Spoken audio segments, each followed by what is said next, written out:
Hello! അപ്പോൾ ഇന്ന് നമുക്ക് നല്ലൊരു വട്ടയപ്പത്തിൻ്റെ റെസിപ്പി നോക്കിയാലോ? നല്ല പെർഫെക്റ്റ് ടേസ്റ്റിൽ ആർക്ക് വേണമെങ്കിലും പെട്ടെന്ന് ഉണ്ടാക്കിയെടുക്കാൻ പറ്റിയ നല്ലൊരു റെസിപ്പിയാണ്. ഇതിനായിട്ട് നമ്മളിനി പച്ചരി ഒന്നും കുതിർത്താനായിട്ട് വെക്കേണ്ട. അല്ലാതെ അരിപ്പൊടി വെച്ചിട്ട് തന്നെ നല്ല സിമ്പിളായിട്ട് ഉണ്ടാക്കിയെടുക്കാം. നമ്മൾ ബേക്കറിയിൽ നിന്നൊക്കെ വാങ്ങിക്കില്ലേ? അതുപോലെ നല്ല പെർഫെക്റ്റ് ടേസ്റ്റിലും നല്ല ഫിനിഷിങ്ങോടും കൂടി നമുക്കിത് ഉണ്ടാക്കിയെടുക്കാം. അപ്പോൾ ഇതെങ്ങനെയാണ് ചെയ്യുന്നതെന്ന് നോക്കാം. നമുക്ക് നേരെ വീഡിയോയിലേക്ക് പോകാം. അപ്പോൾ അതിനായിട്ട് ഞാൻ ദാ ഒരു കപ്പ് അളവിൽ അരിപ്പൊടി എടുത്ത് വെച്ചിട്ടുണ്ട്. നമ്മൾ സാധാരണ ഇടിയപ്പത്തിനും പത്തിരിക്കും ഒക്കെ എടുക്കുന്ന പൊടി ഉണ്ടല്ലോ, അതാണ് എടുത്തിട്ടുള്ളത്. ഇത് ഞാൻ ദാ മിക്സിയുടെ ജാറിലേക്ക് ഇട്ട് കൊടുക്കുവാണ്. പിന്നെ ഇതിലേക്ക് വേണ്ടത് അര കപ്പ് അളവിൽ തേങ്ങയാണ്. അപ്പോൾ അതും കൂടി നമുക്ക് ഇതിലേക്ക് അങ്ങ് ഇട്ട് കൊടുക്കാം. ഇനി ഇതിലേക്ക് നമുക്ക് ചേർത്ത് കൊടുക്കേണ്ടത് അര കപ്പ് അളവിൽ ചോറാണ്.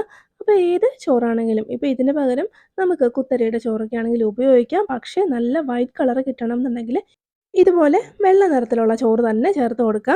പിന്നെ നമുക്ക് ഇതിലേക്ക് ആവശ്യത്തിനുള്ള പഞ്ചസാര ചേർത്ത് കൊടുക്കാം. ഞാനൊരു 7 ടേബിൾ സ്പൂണോളം പഞ്ചസാര എടുത്തിട്ടുണ്ട്. അപ്പോൾ മധുരം ഓരോരുത്തരുടെ ഇഷ്ടത്തിനനുസരിച്ച് ചേർത്ത് കൊടുക്കാം. നമ്മളിപ്പോൾ കറിയൊന്നും ഇല്ലാതെ ഇതൊരു സ്നാക്കായിട്ട് കഴിക്കാനാണ് ഉദ്ദേശിക്കുന്നതെങ്കിൽ ഇതുപോലെ നല്ല മധുരത്തിൽ തന്നെ കഴിക്കുന്നതായിരിക്കും ടേസ്റ്റ്. അതല്ല ബ്രേക്ക്ഫാസ്റ്റ് ആയിട്ടോ എന്തെങ്കിലും കറിയുടെ ഒക്കെ ഒപ്പമാണ് കഴിക്കുന്നതെങ്കിൽ ഇതിൻ്റെ പകുതി തന്നെ മധുരം മതിയാവും. പിന്നെ നല്ലൊരു ഫ്ലേവറിന് വേണ്ടിയിട്ട് 2 ഏലയ്ക്ക അതിൻ്റെ ആ ഒരു തോടൊന്ന് കളഞ്ഞ് സീഡ് മാത്രം ഞാനൊന്ന് ഇട്ട് കൊടുക്കുന്നുണ്ട്. മധുരവും കാര്യങ്ങളൊക്കെ ഒന്ന് ബാലൻസ്ഡ് ആകാൻ വേണ്ടിയിട്ട് ഒരു പിഞ്ച് അളവിൽ ഉപ്പും കൂടി ചേർത്ത് കൊടുക്കാം. കൂടെ തന്നെ ഒരു ടീസ്പൂൺ അളവിൽ ഇൻസ്റ്റൻറ്റ് ഈസ്റ്റും കൂടി ചേർത്ത് കൊടുക്കാം. പിന്നെ ഈസ്റ്റ് ചേർക്കുമ്പോൾ നല്ല ഫ്രഷ് ആയിട്ടുള്ള ഈസ്റ്റ് തന്നെ എടുക്കുക, അല്ലെങ്കിൽ കറക്റ്റായിട്ട് നമുക്ക് പെട്ടെന്ന് പൊങ്ങി കിട്ടില്ല.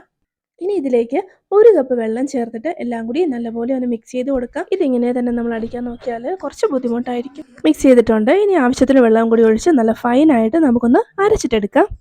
നല്ല ഫൈനായിട്ട് കട്ടകളൊന്നും ഇല്ലാതെ നന്നായിട്ട് അരച്ചെടുത്തിട്ടുണ്ട്. ഇത്രയും മതി. ഇനി നമുക്കിതൊരു ബൗളിലേക്ക് ഒന്ന് മാറ്റാം. നമ്മുടെ മാവ് റെഡിയാക്കി എടുക്കുമ്പോൾ ഇതുപോലെ ഒരുപാട് അങ്ങ് ലൂസായി പോകാതെ കുറച്ചൊന്ന് തിക്കായിട്ട് തന്നെ വേണം റെഡിയാക്കി എടുക്കാൻ. അപ്പോൾ വട്ടയപ്പത്തിൻ്റെ ബാറ്റർ ഏകദേശം റെഡി ആയിട്ടുണ്ട്. ഇനി ഇത് നമുക്ക് ഒന്ന് ഫെർമെൻറ്റ് ചെയ്യാനായിട്ട് വെക്കാം. അപ്പോൾ അതിനായിട്ട് ഇതൊരു 1 മണിക്കൂർ ഞാനൊന്ന് അടച്ച് വയ്ക്കുവാണ്. ഇതൊരു 1 മണിക്കൂറിന് ശേഷം നമുക്ക് നോക്കാം. ഇപ്പോൾ 1 മണിക്കൂർ ആയിട്ടുണ്ട്. ഇനി നമുക്കിതൊന്ന് ഓപ്പൺ ചെയ്യാം. നന്നായിട്ട് ഫെർമെൻ്റായി നല്ലപോലെ ഒന്ന് പൊങ്ങി വന്നിട്ടുണ്ട്. ഇപ്പോൾ നല്ല ചൂട് കാലാവസ്ഥയും കൂടി ആയതുകൊണ്ട് പെട്ടെന്ന് തന്നെ നമുക്ക് പൊങ്ങി കിട്ടിയിട്ടുണ്ട് കേട്ടോ. അപ്പോൾ നന്നായിട്ടൊരു സ്പൂൺ വെച്ചിട്ട് ഒന്ന് മിക്സ് ചെയ്ത് കൊടുക്കുക. നല്ലപോലെ ഒന്ന് ഇളക്കി യോജിപ്പിച്ച് കഴിഞ്ഞാൽ പിന്നെ നമുക്ക് ഇത് വെച്ചിട്ട് പെട്ടെന്ന് തന്നെ നമ്മളുടെ വട്ടയപ്പം റെഡിയാക്കി എടുക്കാം. അപ്പോൾ സ്റ്റീമർ ഞാൻ നേരത്തെ തന്നെ റെഡിയാക്കി വെച്ചിട്ടുണ്ട്. നല്ലപോലെ ചൂടായിട്ടുണ്ട് കേട്ടോ. ഇനി നമുക്ക് ബാറ്റർ ഇതിൽ പാത്രം വെച്ചിട്ട് ഒഴിച്ചു കൊടുത്താൽ മാത്രം മതി. പാത്രം നന്നായിട്ട് ഓയിൽ സ്പ്രെഡ് ചെയ്തിട്ടാണ് ഞാൻ വെച്ചിരിക്കുന്നത്. എന്നാലേ ആ ഒരു സൈഡും കാര്യങ്ങളൊക്കെ നല്ല ഫിനിഷിങ്ങിൽ പൊട്ടിയൊന്നും പോവാതെ നമുക്ക് എടുക്കാനും പറ്റുള്ളൂ. അപ്പോൾ പാത്രം ഒന്നും ചരിഞ്ഞു പോകരുത്. ഇതുപോലെ അങ്ങ് ഒഴിച്ചു കൊടുക്കാം. ഒരു 1/4 ഭാഗത്തോളം ഞാൻ ഒഴിച്ചു കൊടുക്കുന്നുണ്ട്. ഇത്രയും മതി. ഇനി നമുക്കിതൊന്ന് അടച്ച് വെച്ചിട്ട് വേവിച്ചെടുക്കാം. ഹൈ ഫ്ലെയിമിൽ ഒരു 2 മിനിറ്റ് നല്ലപോലെ ചൂടായി കഴിഞ്ഞാൽ പിന്നെ ഇത് മീഡിയം ഫ്ലെയിമിലേക്ക് മാറ്റി ഒരു 15-20 മിനിറ്റ് നന്നായിട്ടൊന്ന് വേവിച്ചെടുത്താൽ മതി. അപ്പോൾ ഇതിനി നന്നായിട്ടൊന്നിരുന്ന് വെന്ത് വരട്ടെ. ഇപ്പോൾ വട്ടയപ്പം നല്ല പെർഫെക്റ്റ് ആയിട്ട് വെന്തിട്ടുണ്ട്. ഇത് മതി. ഇനി നമുക്ക് ഫ്ലെയിം ഓഫ് ചെയ്ത ശേഷം ഇതൊന്ന് ആറാനായിട്ട് വയ്ക്കാം. ആറിയ ശേഷം മാത്രം നമുക്കിത് ഡിമോൾഡ് ചെയ്തെടുത്താൽ മതി. അപ്പോൾ ഞാൻ എന്തായാലും പെട്ടെന്ന് ആറാൻ വേണ്ടിയിട്ട് ഇത് ഫാനിൻ്റെ അടിയിലേക്ക് ഒന്ന് വെച്ച് കൊടുക്കുവാണ്. വട്ടയപ്പം നല്ലതുപോലെ ഒന്ന് ആറി വന്നിട്ടുണ്ട്. ഇനി നമുക്കിതൊന്ന് ഡിമോൾഡ് ചെയ്തെടുക്കാം.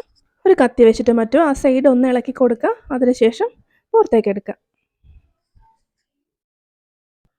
ഇത്രയേ ഉള്ളൂ. നല്ല പെർഫെക്റ്റ് ആയിട്ടുള്ള നല്ല തൂവെള്ള നിറത്തിൽ നല്ല ടേസ്റ്റി ആയിട്ടുള്ള വട്ടയപ്പം റെഡി ആയിട്ടുണ്ട്. ഇത്രയേ ഉള്ളൂ. വളരെ സിമ്പിളാണ് കേട്ടോ ഇത് ഉണ്ടാക്കാൻ. നല്ല സോഫ്റ്റാണ്. നമ്മൾ ബേക്കറിയിൽ നിന്നൊക്കെ വാങ്ങിക്കുന്ന അതേ ടേസ്റ്റിലാണിത് ഉണ്ടാക്കിയെടുത്തിട്ടുള്ളത്. അപ്പോൾ ഇതുവരെ ട്രൈ ചെയ്യാത്തവരുണ്ടെങ്കിൽ ഒന്ന് ട്രൈ ചെയ്ത് നോക്കുക. വീഡിയോ ഇഷ്ടപ്പെട്ടാൽ ലൈക്ക് ചെയ്യാനും നമ്മുടെ ചാനൽ ഒന്ന് സബ്സ്ക്രൈബ് ചെയ്ത് സപ്പോർട്ട് ചെയ്യാനും മറന്നു കളയല്ലേ. അപ്പോൾ നമുക്ക് മറ്റൊരു നല്ല റെസിപ്പിയുമായി വീണ്ടും കാണാം.